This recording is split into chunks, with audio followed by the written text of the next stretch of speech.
My name is Trish Ware, and I am obsessed with all things pregnancy and birth, and helping you to navigate both the practical and the magical seasons of this journey called motherhood. I'm an all-day coffee-sipping mama of 7 and labor and delivery nurse who took her expertise in the labor room and turned it into an online one-stop shop for mamas looking for powerful education and support. I've had the amazing privilege of delivering many babies in my 15-plus year career as a labor and delivery nurse and as a mama of 7. I'm here to help you take the guesswork out of childbirth so you can make the choices that are right for you and your baby and write the birth story of your dreams. So hit subscribe and let's replace your anxiety and fear with complete confidence. Quick note, this podcast is for educational purposes only and does not replace your medical advice. Check out our full disclaimer at the bottom of the show notes.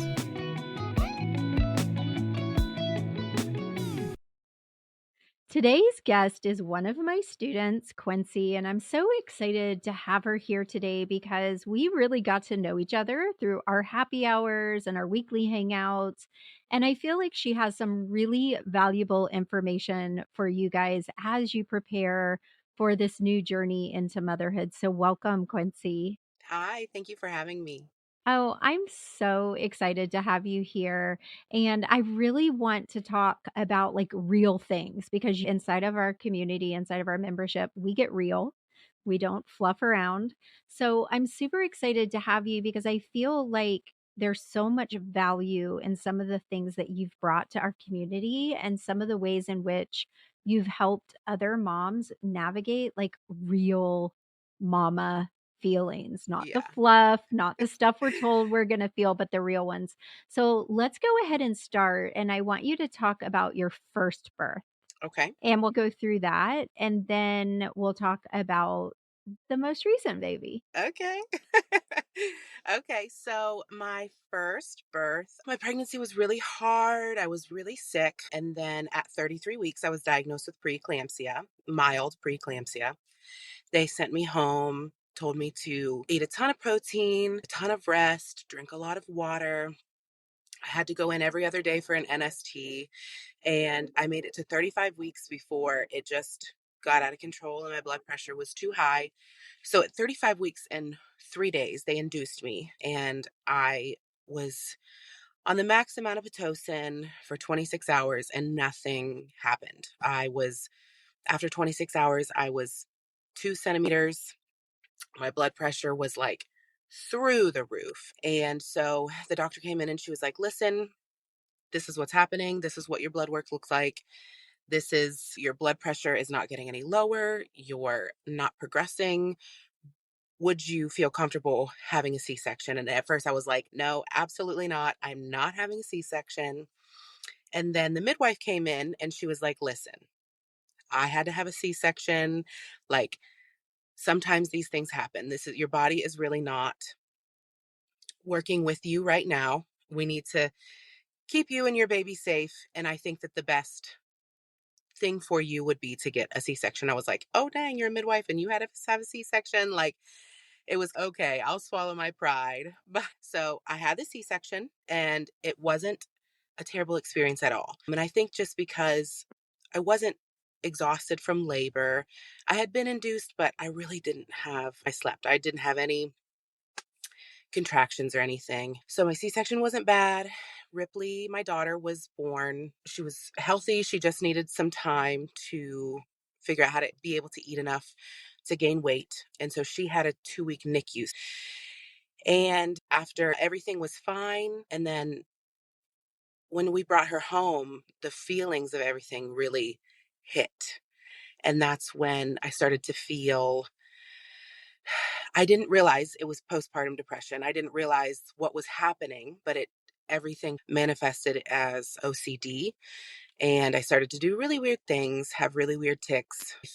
I felt, and I hate to say this because it doesn't, a C-section doesn't make you any less of a mom than anything else, but I felt very weak. I felt like my body had failed me because up until that point, I had trained in the sport of strongman. I could pull a F-350 with my body. I had put a lot of pressure on my body and had always performed until the most important time. And I felt like my body had failed me.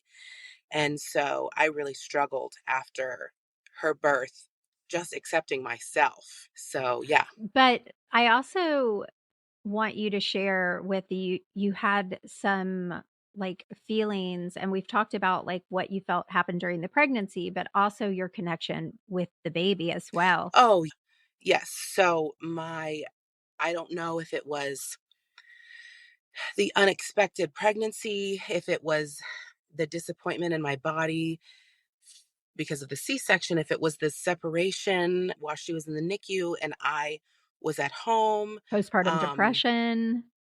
yeah, I don't know what it was, but I had a terrible time connecting with her. I just felt like I'll just leave her at the hospital and I'll go home. You know what I mean? I just had no connection with her at all. And when we brought her home, I didn't neglect her. I took care of her. She wouldn't nurse. So I had resentment for that. I had to pump for her. That was like a time suck. And so it was just all of these things added up that I just could not connect with her. And everyone was like, it'll come. And it never came.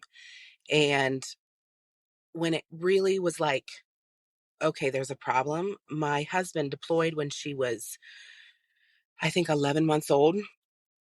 And he didn't come back until she was 18 months old. And when he came back, she immediately wanted him over me. And I was like, I have given you my entire life, day and night, for the last how many months, and you want him and not me? And so that's when I reached out through the SEAL Foundation here, and we got in touch with a psychologist. I can't remember what she exactly was, but we did play therapy, and it like was a game changer. I love your transparency, and that's been so beneficial to all of us inside of our mama membership. And I think for a lot of the moms, like, that has been this gateway for permission to be like, damn, like, I felt that way and I'm not this like monster or horrible person. And I want to say, because I know a lot of you out there that are have not had your babies yet, haven't gotten pregnant yet, what have you, I know that there's so much mom judgment that happens, and sometimes it's really just from ourselves, but there is this sense of, "Oh, I would never feel that way about my baby, and I would never be that way." But the thing about it is that you don't know. You don't know, and you need to be prepared that these might be feelings you have, and here's how you handle them. And I'm even thinking, I remember you saying that you didn't connect to her while you were pregnant, and you felt like that was a I didn't. mistake. Yeah, I didn't. She was very unexpected, very unplanned.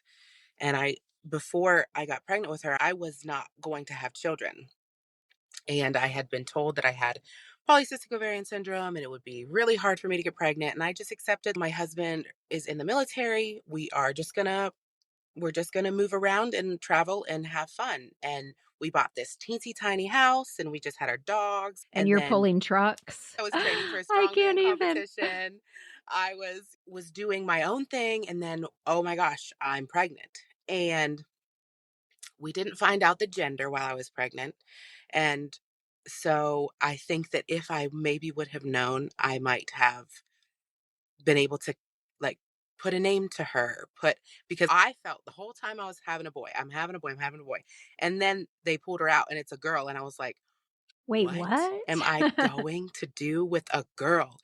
And it was yeah, I didn't connect with her at all during my pregnancy, and I thought, "Oh, when she comes out," or when it comes out, I would always say, "When it comes out, I will feel connected to the baby," and I just didn't. So what would you And say to other moms who are, maybe they've had their baby and they're feeling that way, like they're not connecting to this baby and they're probably beating themselves up? Because I would imagine that you spent a lot of time crying and feeling guilty. oh, Yeah, absolutely. I was like, I should just give her to someone who loves her or who wants to be around her. But I would say that what you're feeling is very normal, and that I'm very sorry that society has made it seem like what you're feeling is bad and not normal. I would say that sooner than later, reach out to a therapist of some sort, someone that specializes in postpartum, because sometimes just a normal therapist isn't going to really have the tools or the experience to really help you in your situation. So reach out sooner than later to someone who can help with postpartum, and they can really help give you the tools to connect with your baby, because it will come. Mine didn't come till she was almost 2, but Yeah, and it's the work. it's It's normal. taking it's work and it's action. Yes, it But I is think work. that's where it's really important to note, and this is why we encourage our students to have that information and that plan created prior to the baby being born, because Yep, that work, just taking that initial step can be horrific when you're in postpartum mood it disorders of is. any kind. Yeah, because you're like, okay, now I need to find a therapist. Does this therapist accept my Mm. insurance? It's a whole Yeah, so thing. do it ahead of time is what I would Yeah, recommend, and you can find if you go to I think it's Postpartum International, they have a website that you can find therapists who are equipped to deal with these things, and there's even online, like, I think it's BetterHealth or BetterHelp.org. better help. Yeah, Yeah, mhm, different options, but have like you said, find out who takes your insurance, have it lined up, and maybe even make an appointment for 3 weeks postpartum or something ahead of time. You yeah, can always cancel it. Okay, hmm, so next pregnancy, you hmm, find us.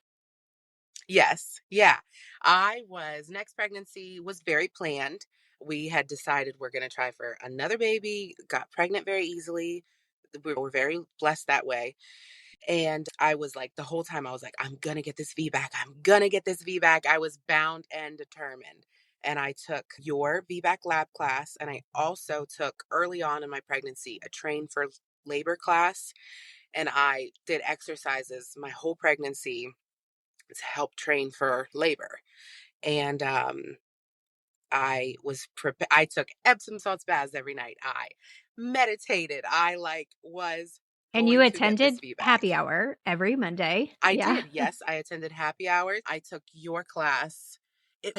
Honestly, I didn't find you guys till the end of my pregnancy. I might have been, like, Yeah, 35 or I 36 think I weeks. remember that around that time. Yeah, and I would have benefited, like, so much if I had been to the happy hours, like, through my entire pregnancy, but what I got was, like, so wonderful to just be able to connect to other Yeah. moms in my current state, but Kind of why we've changed up the membership community model because it used to be only available to students. So we've mhm, changed it because we know a lot of people are not really thinking about taking a birth class until the third trimester. But I yeah, know that they need that support from the get go. From mm, even if we can get to these moms before they, especially our VBAC mamas, but all mamas, if we can get to them yeah. before they choose the provider, then we can help them understand, okay, this is what you look for. So you would recommend to moms to either get into the community or get into the birth class early. I would, yes. That's the most beneficial. What did you love about the happy hours? I love to hear from you guys because I know what I love. Yeah, I just loved listening to other moms, honestly, because at that time I didn't have any friends or family that was pregnant. I got motivation from other moms talking about their motivation to have a VBAC. And honestly, to just feel like I mattered. Someone was asking me how I was feeling and focused on me for just a few seconds or a few whatever it was.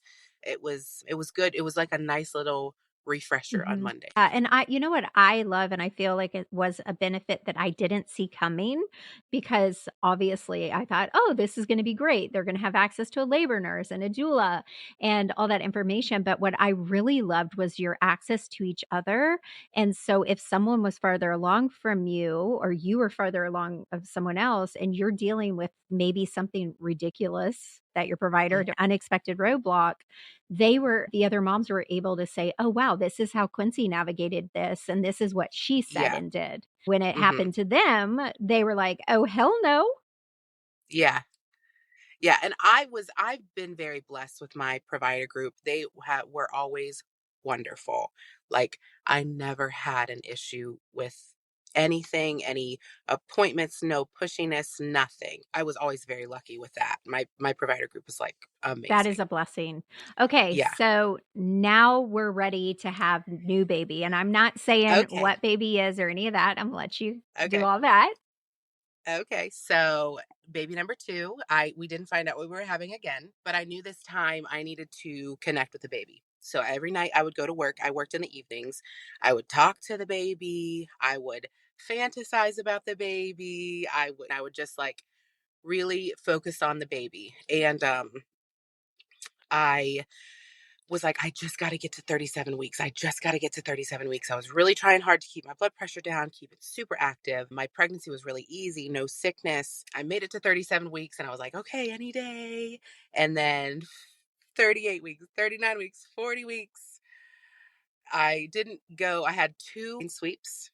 One was on my actual due date, which was May 13th, and then one on May 17th. That would have put me at 40 weeks and 4 days. And after that, I did some nipple stimulation. I started to have some contractions through the night. They stopped the next morning. I woke up and I was like, what am I going to do? Like, I had to go get I was scheduled for an induction for that Friday. This was Wednesday. And I didn't want to be induced. I just didn't want to deal with it. Oh gosh, I can't think of it now. Strep, strep B positive, A GBS positive? Okay. GBS positive. Yeah. So I was GBS positive. I just didn't want to deal with the induction. I knew I was already going to have antibiotics. So I had to go in that morning to get blood work. So I waited around until 11 to go get blood work. And on my way there, no kidding you, I was like, oh, these contractions are these are legitimate contractions. I was getting my blood taken, I was timing them. They were every 3 minutes apart. And I was like, should I even leave this hospital? I was driving home, not a safe situation. I was having contractions. I get home and I was like, I don't know if this is real or if this is fake. So I got a shower and I laid down and I was like, they were close, 2 to 3 minutes apart. And I knew I was GPS positive, but I could still talk through the contractions. They were just really close. So I called and the midwife was like, stay home until you can't talk. But I was just too nervous because they were so close together. So I went ahead and went in and I got there. I was 4 centimeters dilated. I don't remember how much effaced, but they went ahead and admitted me because I needed to have the antibiotic. I got the IV in and they were having a really hard time getting him on the monitor. And that was one of their things is they needed continuous monitoring. So they had a really hard time getting him on the monitor. And the doctor came in and she was like, listen, I think we're going to need to put a internal monitor in. I know you don't want an epidural, but I think you should think about getting the epidural because the internal monitor can be kind of full. And I was like, just let me think about this. I was still signing paperwork. It was, I had basically just gotten there. They were still admitting me. And she was like, okay, talk to your husband. Let me know. So I was like, okay, I needed to use the bathroom. She had checked me while she was there. This was at 7 p.m. I was 5 centimeters. Oh, wow. Yeah. And I was like, these are so close together. Why am I not progressing? Um, and I was moving, moaning through the labor. I didn't want to sit down. They wanted me to sit down to get the monitor on, and I just couldn't lay there. And so I was like, let me use the bathroom. I have to pee. So I went into pee, and my like instinctual thing was to just get on my knees. So I was on my knees, and I remember thinking, like, starting to lose it. Get this baby out of me. This can't be transition. This feels like transition, but this can't be transition. She just texted me. I was 5 centimeters. And I'm like, get it out. Just take me for a C-section. Like losing Sounds like it. transition. It sounds, and I was like, this can't be transition. Yeah. So the nurse came in and she was like, okay, I need you to get up. I stood up and I was like, oh no, I just peed. My little had I known, my water had popped. So as soon as I stood up, I was like, oh no, I got to sit back down. I got to poop. And she was like, No, you don't. you have to. She was like, okay. go to the bed. Like the doctor just checked you. You're 5 centimeters. Go to the bed. We'll check you again. She was gonna. It was nurse switch time. It was like about 7:20. The other nurse was coming in. Oh, I love those change of shift babies. Yeah, there was 1,000 people in the room because of it. My nurse was cleaning up the bathroom. The new nurse had me lay down. She barely got her fingers up to check me, and she was like, "Oh, that's hair. We got it." And I was like, "I have to push. I have to push now." So midwife was in. The nursery people were coming in. Everyone was coming in, and um, I had him out at 7:31. So from 7 to 7:31, I went from 5 centimeters to baby out. And he wasn't breathing right away. It took him a couple minutes, but it was like the most rewarding. Like my husband was like, "You did it, you did it." Everyone was so happy. Everyone was like, "You're going to be back in a year. That was too easy for you." And I was just like, "Are the contractions done?" Please tell me, are the contractions done? Did that moment feel surreal for you? Oh, yeah. I couldn't believe that I had done it. It was like the most, I was just so proud of myself. But I was like focusing on Castor too. His name is Castor. I was focusing on him. I couldn't believe that I had a boy. I was just like so overwhelmed with emotion. And then the midwife was really trying to get my placenta to come out. And she didn't want to tug on it, of course, but I had picked up that there was a lot of bleeding. So she needed to get the placenta out. So the placenta finally came out, and they were doing everything. She was doing everything she could. There was a lot of bleeding and giving me all the medicine and everything. She called the OB in. She was trying to stitch me up, which is like crazy. After I didn't have an unmedicated, yeah, epidural or I've done it. anything. Yeah. It's not fun. It's a little overwhelming. Yeah. So Did they numb I you? Did was, they normally they do a they were, local, but that hurts too. they were just giving me lidocaine to Yeah. try to stitch because the blood was coming so Yeah, fast. that was priority at that point. So the OB came in, and she was like, "We need to get to the OR. You're losing too much blood." And I remember, like, I was blacking out at this point. And I remember the anesthesiologist asking me to open up my mouth. And I was like, "Please don't intubate me." And he was like, "No, I have to intubate you." And that's the last thing I remember. And I remember getting all this from you afterwards, and I was like, "God dang it. I know. Dang I it. know. Why?" So I ended up having a really bad internal tear high up. And And that was the culprit for all of it. Little it stinker, was. because Yep. that baby came out at 90 to nothing. Yeah. Yep. So I ended up with basically total blood loss. My blood loss was like all of it. I had to have it all replaced. And I spent 2 days in the ICU because I was having a hard time keeping up my blood pressure, keeping my heart rate down. You're just a big troublemaker, Quincy. I know. So everybody, like all the nurses, all the doctors, they were constantly coming up to ICU to check on me. They would bring my baby up. It was as bad of an experience as it was. They really tried to. Yeah, absolutely. Well, and I And know as a labor nurse on the other side, I always all of my patients, if I work the next day or I work before they get discharged, I always go and see them in postpartum.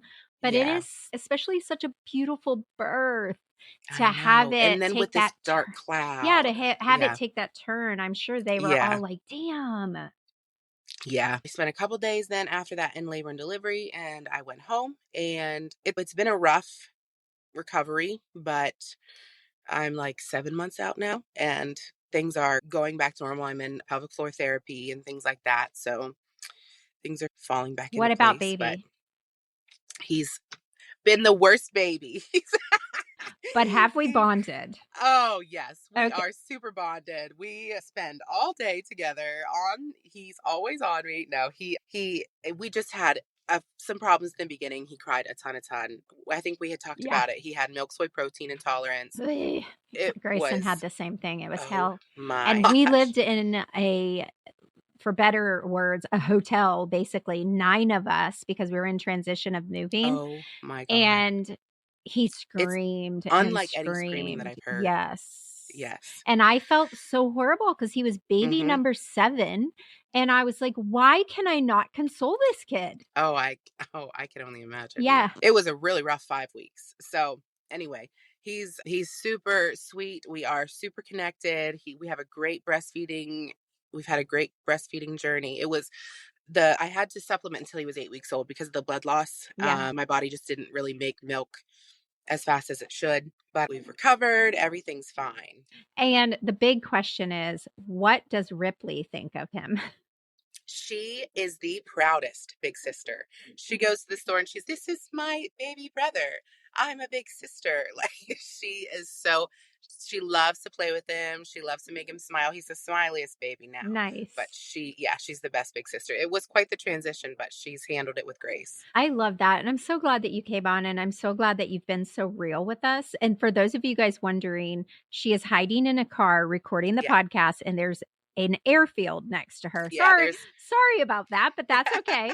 But It's important. I love it. Have you been coming to the postpartum happy hours at all? I've made it to only one. It's really hard because I'm alone with these kids all day long, every day. So 7:30 is before my daughter's bedtime. So it's hard to make it And to. we're trying to figure that out, the exact best time for you guys. Yeah. But always remember that you can listen and then pipe in Okay. if you need to. You don't have to be like right on there, but make sure Yeah. we also add them to the membership as a podcast recording and as a video. So you can always Okay. listen, because what I really loved is that there has been a freedom for these moms to be able to share. And I realized that I was making a mistake before I separated the postpartum moms, because I think a lot of them were scared to really share what they were feeling in front of the pregnant mamas. For sure. Yeah, Yeah. that's why I never even told my birth story because I Yeah. was just like, I don't want to freak these girls out. You know what I mean? What happened to me is a freak Yeah. accident. Yeah. It how you've probably not seen it that many times where people tear that terribly that they end up in the ICU. You know what Yeah. I mean? Yeah. So It's not a I common situation. yeah, I didn't want to freak anyone out. What's been really sweet to be able to watch is there's a birth that is so obviously traumatic, like yours. Your postpartum Mm, experience was beautiful, postpartum traumatic, yeah. or your first birth, some traumatic aspects to it.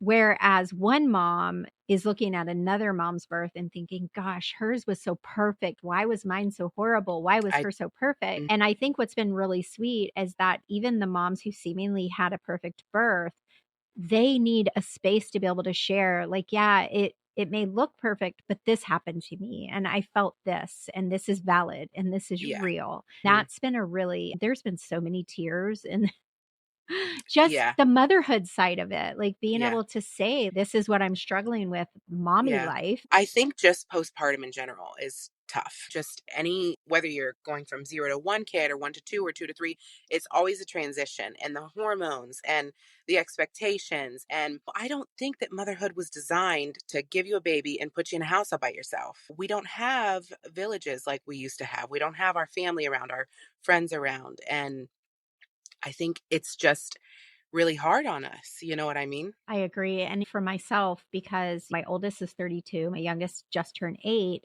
And I went through the bulk of those years with the older kids alone in a city with no family. Yeah. And from listening to you guys and learning from you guys, because I'm a labor nurse, I get rid Yeah. of you in 2 hours. You go Yeah. to postpartum, that's that, you're done. Yeah. Uh-huh. So for me, it's been this release of guilt that I didn't expect to happen, because I'm listening to you guys and I'm like, dang, I felt that way. And I didn't know that was just not that I was weird. And even some of the intrusive thoughts that you have, Mm. crazy thoughts like, I'm going to throw this baby. I Oh don't yeah. want this baby. Yeah. And mama, if you're feeling that, you're not going to throw your baby, but it's completely normal. Yeah. If you, and I tell the girls, I was telling the girls in one of the postpartum happy hours, like, if you invited a guest into your home, or you didn't, they just showed up in some Mhm. cases, and the guest comes into your home and they scream all night, they eat all your food, they make your nipples raw, they pee and poo on you, they spit up on you, you're going to get mad. Yeah, You're going to feel absolutely. some feelings, and be okay with that. This is an entirely different person than you. It's not you. And you're allowed to have normal human feelings. So Yeah. let yourself have them. So thank you so much for coming today, Yeah, Quincy. thank you for having me. It was I, really great. I really want to see you on the postpartum happy hour, because you have Okay. so much value to add to these moms. And Okay. that postpartum journey is for a year or more. It So is, yeah. Yeah, I will definitely hop on more. Okay, we're having, I think tonight, a sleep specialist. They're doing a sleep class for a sleep specialist. Oh, I need that for Castor Girl. Woo! There He's you up go. 5 times a night. Yeah, so for those of you guys who don't know, inside of our Mama membership, and you can try it out for $1 for 7 days, and it's $19.97 a month, but we have expert workshops every week, whether it's me doing birth classes, our doula doing doula classes, or postpartum depression, therapist, pelvic floor, sleep specialist, lactation. We have everything. So you guys just hop in. It's labornursemama.com/membership. All right. Thank you, Quincy. Have a fantastic day. Hey, mamas. I am so grateful that I got to share Quincy's birth journey and parenting story with you because it's not always the way that we want it to be. And I want you guys to be prepared for the realities of postpartum. So make sure you hit subscribe, leave a review, and as always, I'll see you again next Friday. Bye for now.